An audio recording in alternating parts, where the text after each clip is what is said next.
asalaamaaleykum mbokk yi Seydina Seck moo am mbégte ak bànneex dellu siwaat ak yéen seen biir émission li si consulat yi di émission boo xamante ne lu ko tax a jóg mooy di dénoncer li nga xamante ni mi ngi xew ci consulat yi buy ñaawteef loo xamante ni képp kuy sénégalais di dund bitim réew yaa ngi koy gis saa su ne moo xam appel téléphonique yu ñuy bañ a wuyu la moo xam jafe-jafe yu am suñuy dossier administratif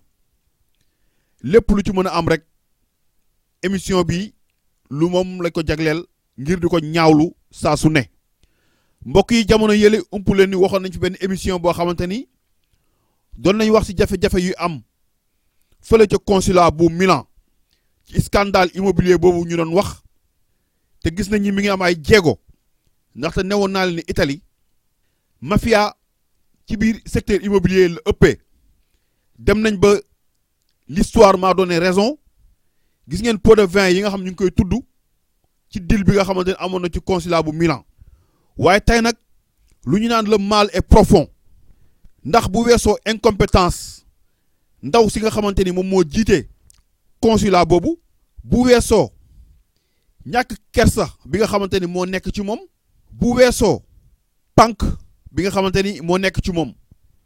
di ay jikko yoo xamante ni laalewul dara ak wàllum diplomatie mbokk yi pourquoi ma ni le mal est profond jamono jii dafa am ay xew-xew yoo xamante ni mi ngi fay xew ci consulat ba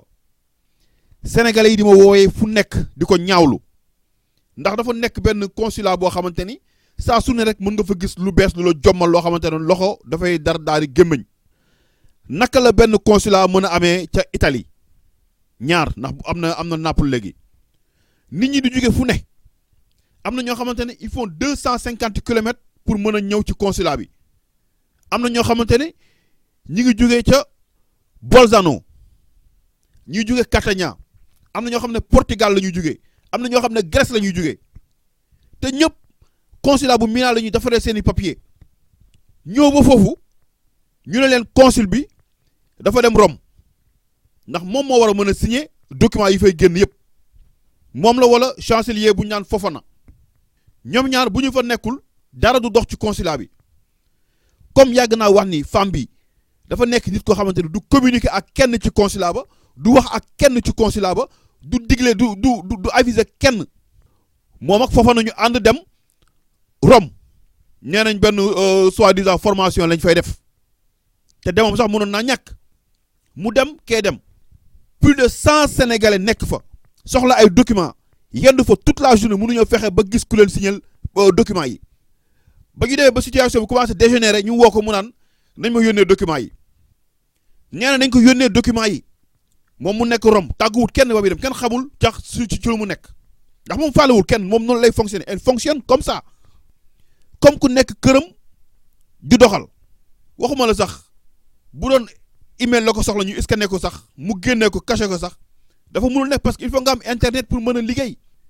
consulat bu Milan jamono jii may wax ak yéen depuis une semaine amul connexion internet depuis une semaine amul connexion internet bu ngeen ko mën a gëm nag mais loolu moo nekk mooy consulat boo xamante ne moom lañ gën a mal gérer ci àdduna bi ku ko jiite dara xamu ko man gisuma lu mu war a mën a yokkal président de la république man parfois je me demande Macky Sall vraiment xaw ma il est complice xaw ma lii mbir mi sénégalais yi jafe-jafe yu ñuy dund moom la neex yow déjà 2013 ba nga ko fa tegee ba tey ndaw si même ci côté bu dee wàllu politique amul benn élection boo xamante ne gañeel na la ko fa ndax tey dëkk bi ni muy doxee ñëpp xam nañ ni le parti avant la patrie la mais bu dee le parti avant la patrie la amul benn élection boo xam ndaw si indil na la ko yokkal na la ko bu ñu fa jógee sénégalais yi tout le temps yéen a ngi dégg ça fait 5 ans yéen a ngi dégg tout le temps ñi ngi ñaawlu doxalinu ndaw si sa parti indilu la dara sa patrie tamit indilu la dara ndax bu njëkk sax daan nga aay ci bii boor mëne ci boor bële mais du fenn la ndaw si mënee du fenn du si politique du si patrie lan la servir réewam lan la ko askanam gërëmee lan mais yaa xayti lan moo fa bàyyi ndaw si ba tey ñun loolu la ñu bëgg a xam lan la ndaw si def président de la république ba tax Macky Sall mënul jël ay responsabilités am jëlee fi ndaw si lan moo tax lan même bu fekkee da ngay dem voyage yi délégué sa signature am nga fa vice consul mais vice consul boobu moom xottu gerte sax moo ko tane ci biir consulat ba ku nekk di accueillir nit ñi nekk ci nekk standardiste bi sax moom moo ëpp liggéey vice consul bi mu nekk loo xam ne aussi dafa ñaaw déléguer say tâches liggéey bu doxee wala bërëb bu doxee ñëpp si jàpp mais bëgg taxaw na yow dong kase rek yow rek yaa war a mën a gérer yaay buur yaay bummi ndaxte dégg naa sax ñu neen mook vice consul bi ay problème politique lañ am xaw ma lan ak lan mais moom ndaw si li mooy wane ni vraiment diplomate dañ ko war a tànn ci biir nit ñi moom pour moom bu ngeen amee jafe-jafe ci wàllum politique rek ennemi la lay jàppee yow kii dañ laa fal kee ñu fal ko jëlal yenn compétence nga jël ko nga délégué ko mu am liggéey mais 3 ans yu may wax yow nii vice consul amul benn njariñ ci biir consulat ba te président de la république yëg na lii yëpp taxaw di ko seetaan lii yëpp Macky Sall moo leen ko gën a yëg taxaw di seetaan man xaw ma ban bëñ la jàppal waa Italie xaw ma lan moo tax waa mu mere waa Italie wala lu mu dul gagné élection Italie moo tax mu jël leen nattoo leen ndaw si il faut que ñu comprendre tamit lan la les raisons pourquoi déggoon ngeen fi ñu ne consulat bi tëj ngeen ko dem ngénte dégg ngeen fa ay scandale ci biir scandale yoo xamante ne kenn mënu la ko expliquer ci bâtiment boobu ñuy wax te am na scandale bu gën a gaaw ay passeport ñu ngi koy teg ay deal ci biir consulat bi ay passeport gambien yeeg guinéen yeeg ñàkk yeeg ñëpp passeport sénégalais foo lañ koy wutee deal la nag scandale la boo xamante ni mi ngi ñëw te lépp yëg nañ ko Aly Ngouille Ndiaye yëg na ko ministre des affaires étrangères yëg na ko bu woon ko yëgul tamit man maa leen koy yëgal loolu lépp ngeen taxaw sëgg ci ngeen ne ndaw si moom falaa budd moom rek moo fiy des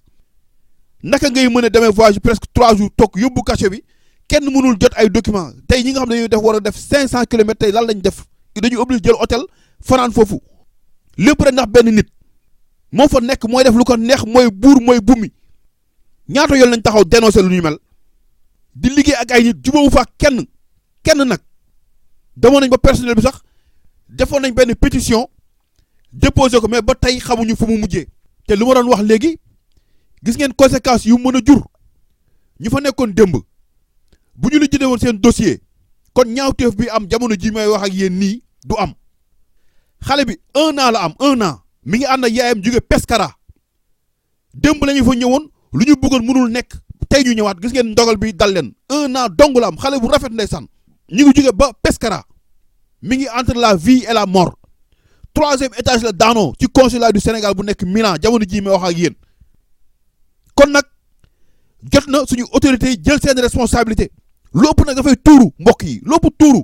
luy doy na trop c'est trop mu mel nag ndaw si dafa am protégé ca kaw te lii dafay dëggal rumeur yi nga xamante mi ngi daw dinañ si ñëwaat parce que yooyu wax jooju mi ngi jëm kaw mi ngi jëm ci kaw ku lay protégé nekk ci kaw nguur yi xam nañ ko lu ëpp nag dafay tuuru yéen waa Italie yéen laay waxal jël leen seen responsabilité pesum kanam borom moo koy fajal boppam musa leen ma dégg nag ma waxee nii mais tey dinaa ko waxee dem leen consulat 8h30 8h lay ubbi 8h30 dem leen ngeen bloqué fonctionnement consulat bi bu ngeen bëggee jàmm nag laa leen wax bu fekkee situation bi ngeen dund naqari na leen tollu na leen fii dem leen ngeen bloqué fonctionnement consulat bi 15 personnes maximum 20 personnes ngeen nekk ngeen lijjanti problème bi 1 point 1 trait mu jeex dem leen ngeen taxaw ngeen bloqué entrée bi kenn du dugg boobaa presse bi dinañ ci wax policiers yi dinañ fa ñëw presse bi dinañ ci wax président dina leen dégg par la force parce que lii na fa mel ni nopp ju bon bi lañ leen jox yéen nag yéen a mën a fajal seen bopp seen problème ñun alerté la ñu mën ça fait des années ñi ngi alerté léegi nag jëf moo ci des dem leen ngeen bloqué consulat bi kenn du fa dugg ba lu ngeen bëgg ngeen am ko na leen ko jaral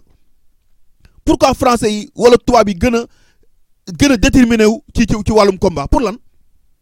yeneen bëgg fu ngeen amee seen problème toog seen salle wala jël seen téléphone whatsapp diwgat ñun lii moo ñu naqare dem leen ngeen jëf jël leen seen responsabilité seen consulat la yéen ay dund jafe-jafe yi kenn du ko dund kulul yéen bu ngeen jëlu seen responsabilité bu leen fi nekkati di woo nit ñi naa leen ay jafe-jafe yi ngeen am ça fait 5 ans ñu ngi koy wax élection bu jotee gis ngeen ni ñu koy foofu conditions yi ngeen di voté gis ngeen jaay doole beeg maa tey bi nga xam moo nekk ci consulat ba mais loolu lépp gis ngeen ko ñaata yoon la ma fi nit woone maa ngi damay obligé fanaan Italie ndax aw ma ko ma signé samay document am leen seen fulla mobiliser wu leen àndal leen ak détermination engagement ngeen dem ngeen bloqué fonctionnement consulat bi ba keroog ngeen am lu ngeen bëgg na leen ko jaral ku bëgg akara da ngay ñemee kaani ku bëgg akara da ngay ñeme kaani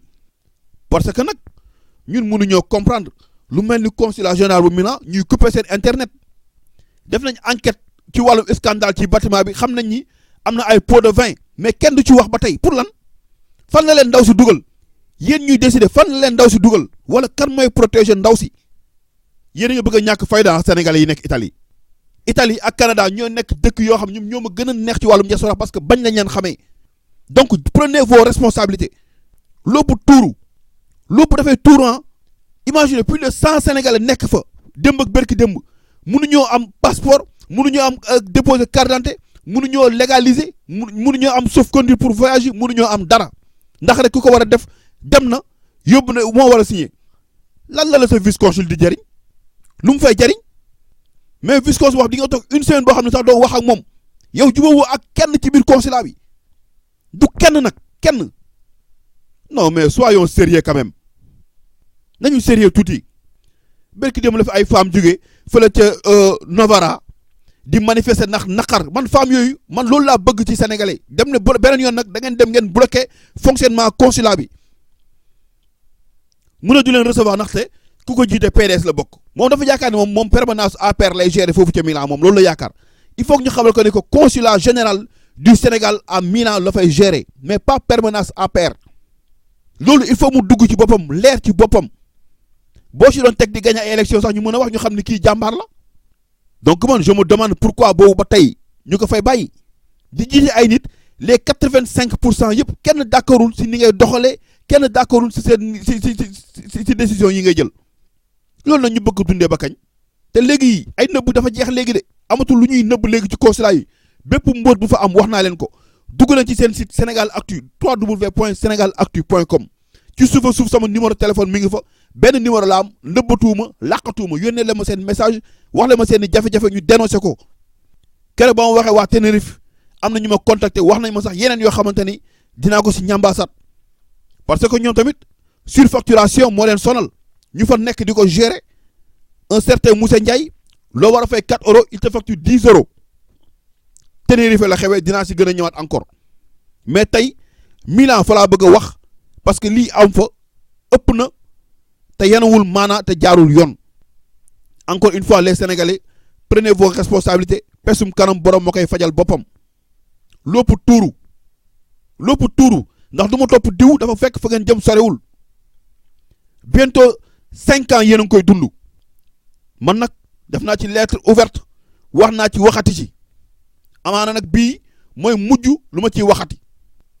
lu des nag yéen a koy fajal seen bopp bu leen fi nekkati di woo kenn naa leen ay lii la ñuy dund wala lii la ñuy dund loolu ça suffit waratul amati prenez vos responsabilités maa ngi leen gërëm bu baax di leen sant mu nekkoon seen émission li si consulat yi Seydina Seck doon leen ko jagleel fii ci seen site www.senegalactu.com di leen jox dig daje ci beneen numéro ak ci beneen thème bu ngeen ñu bëggee contacter la ñu contact @senegalactu.com wala ngeen dugg ci suñu site bi ci suuf sama numéro mi ngi fa